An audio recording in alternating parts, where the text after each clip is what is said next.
एक बहुत छोटा है लेकिन इम्पॉर्टेंट टॉपिक है, उसको हम लोग बोलते हैं चार्ट्स। आप लोग काफ़ी कुछ चार्ट्स में जानते भी होंगे। कई तरह के चार्ट्स होते हैं, जैसे pie chart, column chart, line chart, बहुत तरह। चार्ट को पूरे अच्छे से समझने की कोशिश करते हैं।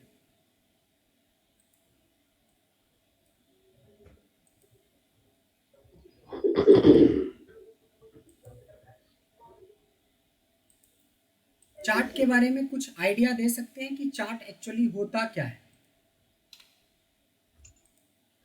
एनीबडी? क्योंकि चार्ट तो ऑलमोस्ट सब लोग यूज करते हैं, बनाते हैं। Sir graphical representation of data is chart. क्या बात है, वेरी गुड। कैसे पता चला? समझ लो वो ग्राफिक के थ्रू ही दिखाते हैं सर डेटा को, चार्ट के थ्रू। ये तो पाई चार्ट, बार चार्ट या जो भी बिल्कुल बनाते ये हैं। सेम लाइन मैंने लिखा हुआ है, इसीलिए बोला कैसे पता।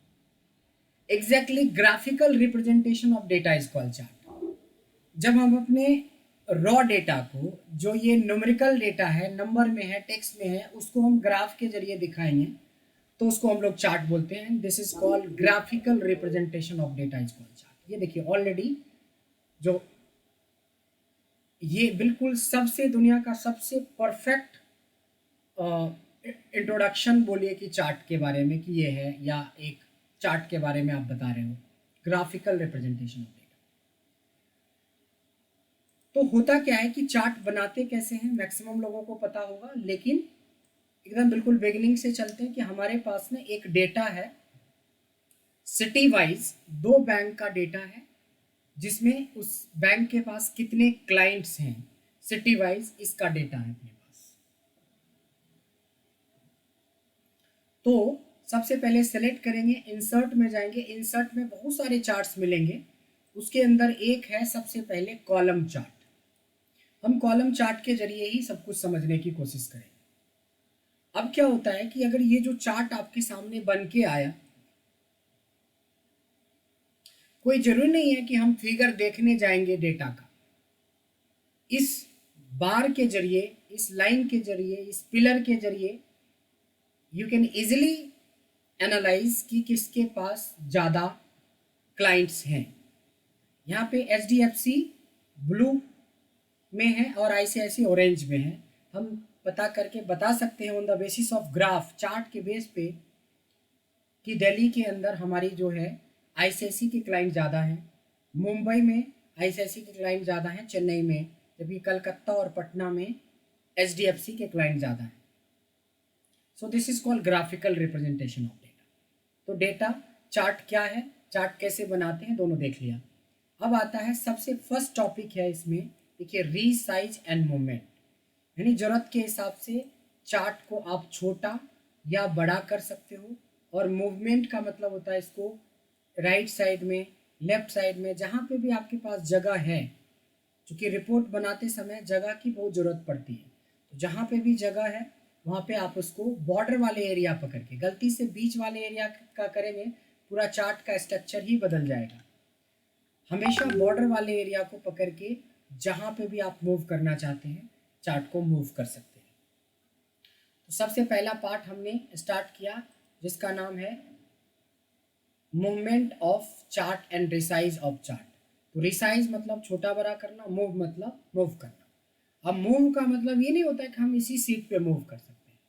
अगर इस चार्ट को कॉपी कर लिया जाए और दूसरे शीट पे भी आप रखना चाहते हो तो दूसरे सीट पे जाके पेस्ट कर देंगे तो वो चार्ट मूव होकर दूसरी जगह पे भी जा सकता है। अगर आप इंटरनेट यूज कर रहे हैं, किसी को व्हाट्सअप करना है, सपोज मान लिया जाए कि हमें व्हाट्सअप करना है, चार्ट को व्हाट्सअप करना है, तो यहाँ पे देखिए Ctrl+V करेंगे तो ये पूरा चार्ट आपको व्हाट्सअप हो जाएगा। ये है चार्ट। तो चार्ट का मूव मतलब सिर्फ ये नहीं है कि हमें एक सीट से दूसरे सीट या एक ही सीट पे इधर उधर करना।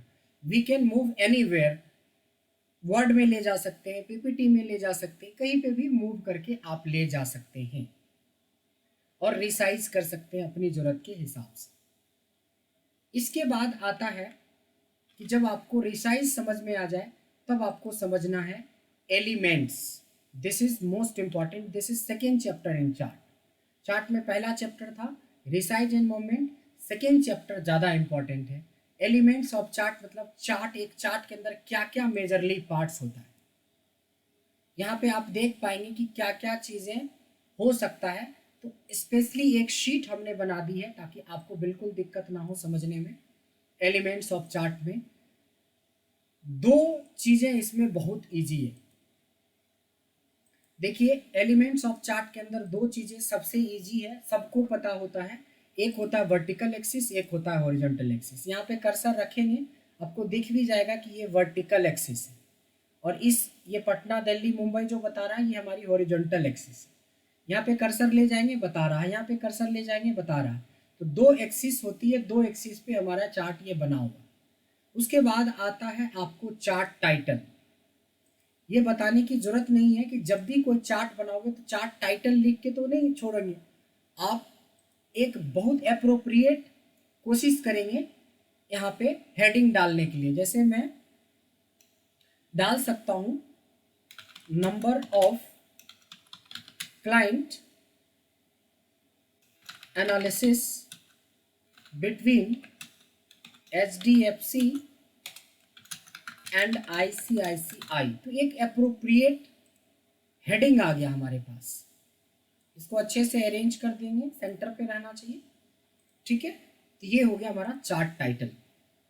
चार्ट टाइटल के बाद आपको दो एरिया मिलेगा, एक को बोलते हैं चार्ट एरिया, एक को बोलते हैं प्लॉट एरिया। ध्यान देंगे, एक को बोलते हैं चार्ट एरिया और एक को बोलते हैं प्लॉट एरिया। ये क्या होता है, जब आप चार्ट के सेंटर पे क्लिक करोगे तो एक छोटा सा रेक्टेंगल होता है बार्स के पीछे, इस बार के पीछे, ये देखिए, इसको हम लोग बोलते हैं प्लॉट एरिया। और जब इसके बाहर का बात करते हैं तो that is called chart area.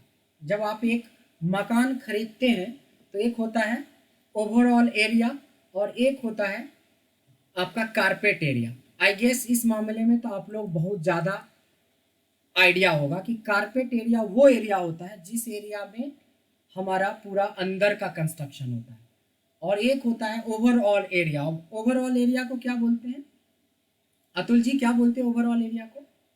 Super buildup area sir. क्या? Super buildup. Super buildup. Yes sir. Technically ठीक है, अच्छा हमने सीखा। इसको क्या होता है, दो तरह का एरिया होता है। अब क्या होता है कि जो एजेंट होता है वो क्या बताता है ना कि आपका इतना एरिया, वो ये नहीं बताता है कारपेट एरिया, वो सुपर बिल्डअप, उसमें आपका जो पार्किंग का एरिया है उसका भी एक पार्ट जोड़ देता है, सीढ़ी का एरिया जोड़ देता है, छज्जी निकालते हैं, बालकनी निकालते हैं, ये सारे चीज़ों को जोड़ के बता देता है।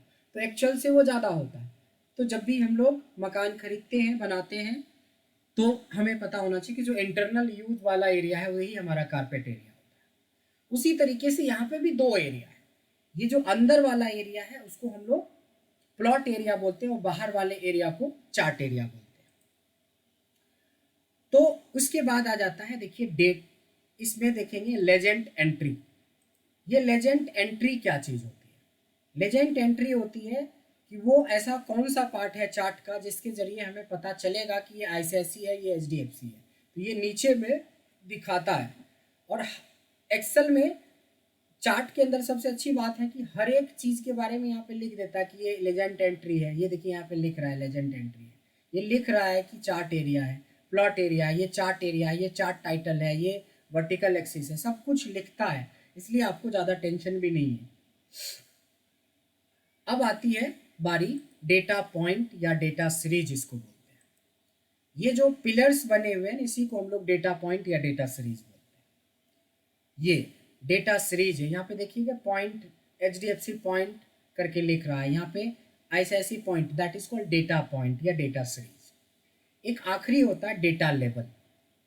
ये डेटा लेवल क्या चीज़ होता है कि जब हम आपसे पूछेंगे कि भाई चेन्नई में ICICI के कितने क्लाइंट हैं, तो एग्जैक्ट क्लाइंट बताना आपके लिए टफ होगा, बट आप नियर बाय में बता सकते हो कि 8000 से कुछ कम है, क्योंकि ये 8000 को टच नहीं कर रहा है। लेकिन आप इस पे जब कर्सर रोकेंगे तो दिखा रहा है 78, इस पे कर्सर रोकेंगे तो दिखा रहा है 54, इस पे कर्सर रखेंगे तो 71, इस पे 76 दिखाता था। That value is called data level. But data level आप ऐसा नहीं कि हर बार ऐसे ऐसे करके देख सकते हैं, आप इसको ला भी सकते हैं परमानेंट। राइट क्लिक करेंगे, डेटा लेवल में ऐड डेटा लेवल नाम का ऑप्शन होता है, सबके ऊपर एक वैल्यू शो कर जाता है। Right click, add data level करेंगे, वैल्यू शो हो जाएगा। So that is called data level. तो हमने देख लिया कि चार्ट टाइटल क्या होता है, डेटा पॉइंट क्या होता है, लेजेंड एंट्री क्या होता है, वर्टिकल एक्सिस क्या होता है, हॉरिजॉन्टल एक्सिस क्या होता है, चार्ट एरिया क्या है, प्लॉट एरिया क्या है, डेटा लेवल क्या है। आई होप जब हमें इसके पार्ट के बारे में सही से पता चल जाए तो हमें इसकी फॉर्मेटिंग करने में भी ज़्यादा दिक्कत नहीं होगी। इसीलिए जो नेक्स्ट चैप्टर है दैट इज कॉल्ड फॉर्मेटिंग। देखेंगे एलिमेंट्स ऑफ चार्ट जब हमने पूरा कंप्लीट कर लिया तो नेक्स्ट चैप्टर जो हमारा बन रहा है उसको हम लोग बोलते हैं फॉर्मेटिंग ऑफ चार्ट। फॉर्मेटिंग का मतलब होता है सजाना, संवारना। आप अपने चार्ट को या अपने डेटा को कितना और बेहतर तरीके से दिखा सकते हो, एक नॉर्मल चार्ट को कितना अच्छा दिखा सकते हो, उसको हम लोग बोलते हैं फॉर्मेटिंग।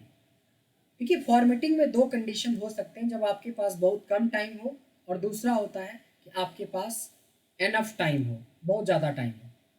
तो मैं एग्जांपल के तौर पे इसी चार्ट को कॉपी कर रहा हूँ और फॉर्मेटिंग के लिए एक मैंने यहाँ पे बनाया कि हमारे पास जब बहुत कम टाइम है और दूसरा है कि मेरे पास सफिशियंट है 5-10 मिनट का टाइम है, तो हम फॉर्मेटिंग का यूज दो तरीके से करते हैं। जब इस पर क्लिक करेंगे तो देखिए अगर क्विक फॉर्मेटिंग करना है तो चार्ट डिज़ाइन दिया हुआ है, यहाँ बना बनाया कुछ डिज़ाइन है, कलर है, इसमें से कोई भी जो पसंद आए लीजिए, हो गया, बन गया, 2 सेकेंड में डेटा तैयार। एक होता है कि जब आपके पास सफिशियंट टाइम हो तब आप एक एक पार्ट को अपने हिसाब से डिज़ाइन कर सकते हो, दैट इज कॉल्ड फॉर्मेट। अब क्या होता है, जैसे किसी ने बोला कि मेरे को जो प्लॉट एरिया चाहिए वो येलो कलर में चाहिए, कोई बात नहीं, प्लॉट एरिया पे क्लिक किया, देखिए फॉर्मेट में फिल शेप के अंदर या शेप फिल के अंदर यहाँ पे येलो चाहिए, येलो डाल दिया। किसी ने बोला ये तो मेरे को ब्लू चाहिए, ये तो मैंने चलिए ब्लू डाल दिया। किसी ने बोला जी ये ICICI जो चाहिए वो रेड चाहिए, तो रेड ले लिया, ये HDFC रेड ले लिया। ICICI हमें ग्रीन चाहिए तो हमने ग्रीन ले लिया। अब क्या हुआ प्रॉब्लम कि सब चीज़ तो ठीक है, अपने अपने हिसाब से ले लिया आपने, बट देखिए ये टेक्स्ट नहीं दिख रहा है उतना ज़्यादा अच्छा। तो टेक्स्ट के लिए होम टैब में ये टेक्स्ट का यहाँ से होता है, यहाँ से कोई भी टेक्स्ट सेलेक्ट कर लीजिए। टेक्स्ट आपका अच्छे से टेक्स्ट, जिस टेक्स्ट को सेलेक्ट कर लेंगे, टेक्स्ट में यहाँ टेक्स्ट कलर होता है, इस टेक्स्ट को आप इजीली यूज कर सकते हैं और टेक्स्ट की साइज़ को भी यहाँ से इंक्रीज कर सकते हैं। लगता है कि ये मुंबई पटना बहुत छोटा दिख रहा है तो इसको इंक्रीज कर लेंगे थोड़ा, ठीक है। ये हेडिंग लगता है छोटा दिख रहा है तो इसको थोड़ा इंक्रीज कर लीजिए या डिक्रीज कर लीजिए, बड़ा है तो, जैसे भी चाहिए। अब आती है बॉडी। ये जो हमने यूज किया कलर, इसको बोलते हैं सॉलिड कलर। सॉलिड कलर के बजाय हमें यहाँ पे फॉर्मेट में और भी कलर के ऑप्शन हैं। एक होता है टेक्सचर, आप चाहे तो इसमें से कोई टेक्सचर यूज कर सकते हैं, जो टेक्सचर आपको लगता है अच्छा यूज कर सकते हैं आप कर सकते हैं, बट प्रोफेशनली मैं रिकमेंड नहीं करता हूँ कि आप टेक्सचर यूज करें। हालांकि टेक्सचर के अलावा भी है हमारे पास, प्लेन टेक्सचर वगैरह भी है, ये सब भी यूज कर सकते हैं, बट टेक्सचर के अलावा हमारे पास ऑप्शन है जिसमें हमारे पास ऑप्शन है ग्रेडियंट फिल का, कि ये जो कलर आप भर रहे हो ना उसकी जगह आप ग्रेडियंट यूज करिए। ये देखिए ग्रेडियंट में काफ़ी खूबसूरत, काफ़ी प्रोफेशनल टच आता है, एक तरफ डार्क है एक तरफ लाइट है। उसी तरीके से अंदर में चाहें आप तो हमारे पास ऑप्शन पिक्चर डालने का भी है। आप चाहो तो जो सिस्टम में कोई पिक्चर पड़ा हुआ है, मान लिया जाए कि मान लो कि मेरे पास ये वाला पिक्चर पड़ा है तो मैं इसके बैकग्राउंड में माइक्रोसॉफ्ट का लोगो लगा दिया, बट ये प्रोफेशनली उतना अच्छा नहीं लग रहा है जितना प्लेन अच्छा लगता है। अगर आपको प्लेन लेना है तो प्लेन रख लो, या प्लेन के बजाय सबसे अच्छा माना जाता है ग्रेडियंट, लाइट डार्क का कॉम्बिनेशन आप ले लीजिए। देखिए इस साइड लाइट है और इस साइड डार्क है। अंदर की बात करें तो इस बाहर वाले एरिया में इधर डार्क है इधर लाइट है, तो काफ़ी खूबसूरत लुक एंड फील आ रहा है। इसके अलावा होता है कि अगर आप चाहो तो ये जो एरिया है इसको भी आप कर सकते हो। यहाँ से देखिए आपके पास सॉलिड कलर का ऑप्शन है, ग्रेडियंट का ऑप्शन है, पिक्चर का ऑप्शन है, टेक्सचर का ऑप्शन है। एक बहुत मज़ेदार ऑप्शन यहाँ पे होता है शेप इफेक्ट। यहाँ से आप अच्छे अच्छे इफेक्ट्स डाल सकते हैं। देखिए पिलर्स पे, ये देखिए ट्रांसपेरेंट इफेक्ट, ये इफेक्ट, वो इफेक्ट, बहुत सारे इफेक्ट्स हैं, इनमें से कोई भी आप ले सकते हो। ये थोड़ा प्लेन से ज़्यादा अच्छा लगता है। सेलेक्ट करेंगे इफेक्ट में जाके, प्रीसेट में जाके कोई इफेक्ट आपको जो अच्छा लगता है वो ले सकते हैं। अब आती है कि ये सब चीज़ें आप आराम से इस सबको यूज कर सकते हो, या इसको नहीं यूज करना है तो नॉर्मल करके छोड़ दो। अब ये आता है हमारा जो आखिरी पार्ट है, जिसको हम लोग बोलते हैं कि हम इसमें चाहें तो लोगो भी कंपनी का यूज कर सकते हैं। इसके लिए आपको लोगो स्टोर करके रखना होगा डेस्कटॉप पे। देखिए ये मैंने अपने डेस्कटॉप पे 2 लोगो बना के रखे हैं जान के, ताकि आपका टाइम वेस्ट ना हो उस समय लोगो ढूंढने में। तो हम कैसे इसको यूज करेंगे लोगो को, तो मैं एक बार उस चार्ट पे आ जाता हूँ, जो चार्ट अभी हम लोग क्रिएट कर रहे थे। एक बार हम आ जाते हैं इस चार्ट के ऊपर, कहाँ गया ये रहा। इस चार्ट पे आ जाते हैं और इस चार्ट में आप एक बैंक को सेलेक्ट करें, ये रेड HDFC को। तो जब आप फिल में जा रहे थे, जब आपने पिक्चर सेलेक्ट किया था, तो वहाँ पे इलॉजिकल लग रहा था, बट यहाँ पे सबसे ज़्यादा लॉजिकल आपको लगेगा। यहाँ पे अगर आप HDFC का लोगो डाल दीजिए, उसी तरह से इसको सेलेक्ट किया, इसमें भी फील्ड में जाके अगर कोई पिक्चर आपने पहले से उसका लोगो वगैरह स्टोर कर रखा है डेस्कटॉप पे, तो लोगो लगा दीजिए। ये काफ़ी खूबसूरत इफेक्ट देता है अपने चार्ट के अंदर। इतना प्रेजेंटेबल चार्ट आपने नहीं देखा होगा, नहीं बनाया होगा, चाहे जितना भी चार्ट आपने बनाया। अब इसमें और भी चीज़ें कर सकते हैं। अगर लगता है कि बॉर्डर डालना है, ये फॉर्मेट के अंदर देखिए आउटलाइन भी है, कुछ आउटलाइन अगर आप डालना चाहते हो तो आउटलाइन डाल सकते हो। नहीं डालना है, इसमें भी कुछ आउटलाइन डालना है। इसमें देखिए आउटलाइन, मान लो कि मैं चाहता हूँ ब्लू कलर का एक मोटा सा लाइन आ जाए, ये रहा मोटा सा लाइन। ये देखेंगे कि एक मोटा सा लाइन अंदर वाले में दिख रहा है, बाहर भी आपको दिखे। तो फॉर्मेट में जाएंगे, लाइन में जाएंगे, ये लाइन हमने ब्लैक कलर का सेलेक्ट कर लिया और इसकी विड्थ हमने जाके थोड़ी सी हैवी वाली सेलेक्ट कर ली, तो ये थोड़ा आउटलाइन दिखने लगेगा, थोड़ा और ज़्यादा अट्रैक्टिव। तो इस तरीके से आप इतना कुछ फॉर्मेटिंग के अंदर कर सकते हैं। इस लेवल तक की फॉर्मेटिंग हमें नहीं लगता है कि चार्ट में आज तक आपने करी होगी, या किसी ने करा होगा तो कोई बात नहीं है, अच्छी बात है। क्लियर है? यहां तक क्लियर है? ग्रेट। अब इसके आगे थोड़ा सा चलते हैं। इसमें क्या होता है नेक्स्ट, कि जो हमने अभी बनाया है इसमें एक लास्ट थोड़ा सा प्रॉब्लम रह गया है। आप देखेंगे कि जो दिल्ली के अंदर ICIC की जो डेटा वैल्यू है, जिसको डेटा लेवल बोलते हैं, वो 95 ऊपर दिख रहा है, बाकी सब अंदर अंदर है, तो काफ़ी अच्छा लग रहा है। ये लुक ये थोड़ा सा गड़बड़ लग रहा है, तो आप चाहो तो इसको इंक्रीज या डिक्रीज कर सकते हो। आप इस पर राइट क्लिक करेंगे, इसको बोलते हैं फॉर्मेट एक्सिस, यानी एक्सिस को चेंज करना। एक्सिस को चेंज करने के लिए आप देखेंगे यहाँ पे जो मिनिमम वैल्यू है वो 0 ही रहने देंगे, क्योंकि हमारा 0 से स्टार्ट होगा। मैक्सिमम 10,000 है ना, इसको अगर हम 11,000 कर दें और क्लिक कर ले बाहर, तो देखिए ये अब 11,000 के हिसाब से सेट हो गया। बट एक प्रॉब्लम आ गई, पहले 1,000 का इंटरवल था, अब 2,000 का इंटरवल है। इंटरवल भी आप अपने हिसाब से सेट कर सकते हैं, इसको बोलते हैं मेजर। इसको हटा के आपने 2,000 या 1,500 कर दिया, 1,500 पे थोड़ा अच्छा दिखेगा आई गेस। अगर और भी 1,000 पे ही चाहिए तो भी कोई दिक्कत नहीं है, ये 1,500 को हटा के 1,000 देंगे, थोड़ा कॉम्पैक्ट दिखेगा, बट सेट हो गया। देखिए 0 से लेके 1,000 तक, 1,100 तक का, ताकि ये जो वैल्यू ऊपर जा रहा था, जो लुक थोड़ा चेंज कर रहा था, वो भी चीज़ें अब थोड़ा अच्छा दिखने लगा। तो इस तरीके से आप इस पे काफ़ी कुछ कर सकते हो, काफ़ी कुछ डिज़ाइन कर सकते हो। इसमें कई सारे इफ़ेक्ट्स होते हैं, शेडो वगैरह का भी इफ़ेक्ट होता है, ग्लो वगैरह का इफ़ेक्ट होता है। ये देखिए इस तरह का इफ़ेक्ट बैक में डालना चाहेंगे, ये देखिए दिख रहा है, सबका एक शेडो या दिख रहा होगा यहाँ बैक में। तो डिपेंड करता है कि उतना ज़्यादा कॉम्प्लिकेशन में आपको जाना है तो वेल एंड गुड, नहीं जाना है तो कोई टेंशन लेना नहीं है। ये देखिए ये उल्टा हो गया, ये वाला ये दोनों का शेडो उधर की तरफ जा रहा है, ये लग रहा है जैसे खड़ा है। तो ये सारी चीज़ें आप यूज कर सकते हैं इस पूरे चार्ट को डिज़ाइन करने में, फॉर्मेट करने में।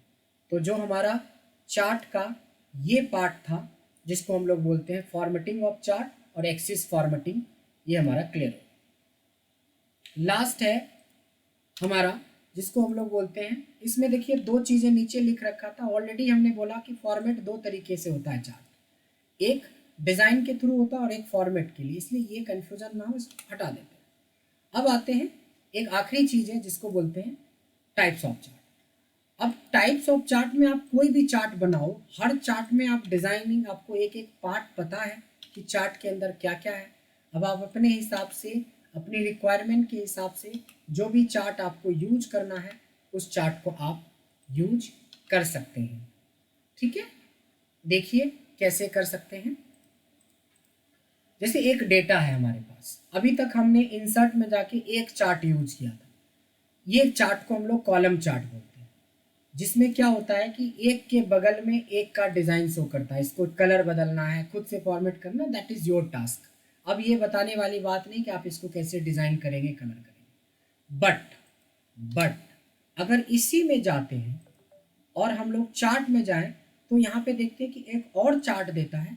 ये चार्ट थोड़ा सा डिफरेंट है, पहले था कि एक के बगल में एक शो कर रहा था और अब ये एक के ऊपर एक शो कर रहा है, तो थोड़ा सा डिज़ाइन चेंज हो गया, बट है कॉलम चार्ट ही।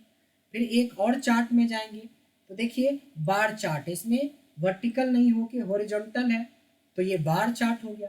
यानी कि आप सेलेक्ट करते जाओ, यहाँ पे चार्ट का नाम दे रखा है, आपको याद रखना पड़ेगा इस चार्ट को क्या बोलते हैं, इसको क्लस्टर कॉलम चार्ट बोलते हैं, जिसमें एक के ऊपर एक चला जाता है, इसको स्टॉक कॉलम चार्ट बोलते हैं। एक में होता पूरा 100% टच कर जाता है, इसको 100% स्टॉक चार्ट बोलते हैं। तो ये सब चार्ट का नाम याद रखना पड़ेगा, काम आपको समझ में आ ही रहा होगा।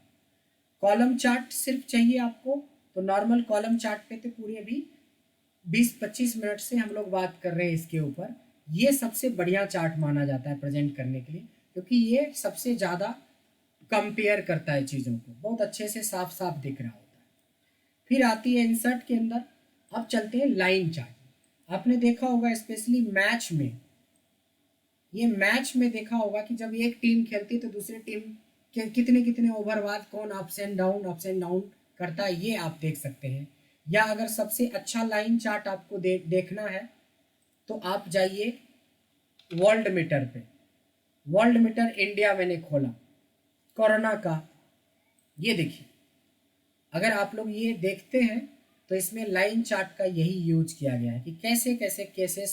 पहला केस जो हमारा आया था वो 15 फरवरी को फर्स्ट केस 3 केस से शुरू हुआ था, उसके बाद बढ़ता गया, ये है, ये लाइन ही तो है जो ग्रो करते गया। अब ये भी उसी तरह का, लेकिन जो दो कंपेयर वाला लाइन है वो भी में, ये देखिए, ये चार्ट देखिए, ये है चार्ट की कितनी तेजी से शुरू हुआ था, कैसे कैसे रिवर्स। शुरू में तो लोगों को पता ही नहीं चल पाया था, देख रहे हैं कि शुरुआती दौर में देखिए रिकवरी रेट बहुत कम था, लेकिन बाद में चल के आपको रिकवरी भी दिखने लगा कि नया केस, ये नया केस ऑरेंज वाला है, रिकवरी येलो वाला है। आप देख सकते हैं कि जून 2021 के आसपास एकदम टॉप लेवल पे, यानी खूब ज़्यादा डेथ रेट्स वगैरह, बहुत सारे केसेस इंडिया में आ रहे थे, लेकिन रिकवरी रेट भी अच्छी थी। फिर धीरे धीरे ठीक हुआ। अभी दिसंबर में लग ही नहीं रहा था कि कोई कोरोना नाम की चीज़ है, लेकिन फिर ओमिक्रॉन आया और फिर अभी वाला स्थिति देखिए कहाँ जाके 3 लाख क्रॉस वाला में पहुँच गया फिर से। ये दो लाइन कंपेयर कर रहे होंगे आप, एक तो यही है वो कि कैसे आप दो वैल्यू को कंपेयर कर सकते हैं। तो वो तो डेटा जैसा रहेगा उसके हिसाब से आप कंपेयर कर सकते हो। इस लाइन से रिलेटेड ही एक है जिसको हम लोग एरिया चार्ट बोलते हैं। आप अपने काम में जिस भी चार्ट को यूज करना होगा आप कर सकते हो, किसी ने मना नहीं किया है। देखना ये है कि हमारे बॉस को इजी में कौन सा समझ में आएगा, ये समझ में आता है, ये समझ में आता है, ये समझ में आता है, या 2-3 चार्ट बना दो ताकि हर एक एंगल से वो देख लें। अब देखो ये लाइन चार्ट और कॉलम ये एरिया चार्ट में कोई ज़्यादा फर्क नहीं है। जैसे जैसे लाइन गया है वैसे इसने क्या किया है, एरिया को कलर कर दिया, तो ये एरिया चार्ट बन गया है। फिर और आगे बढ़ते हैं, अगर हम लोग अब इसमें चले तो इसमें देखिएगा एक डोनेट चार्ट है, इसमें सर्कल टू सर्कल चार्ट बनाता चलता है। देखिए एक सर्कल अंदर वाला ICICI को, अंदर वाला HDFC को सेलेक्ट करके दिखा रहा है, बाहर वाला ICICI को, और भी होता तो 2 3 4 5 बैंक का सर्कल, इसको हम लोग बोलते हैं डोनेट चार्ट। डोनेट चार्ट के बाद एक होता है जो काफ़ी पॉपुलर है, आप लोग खूब यूज करते हो।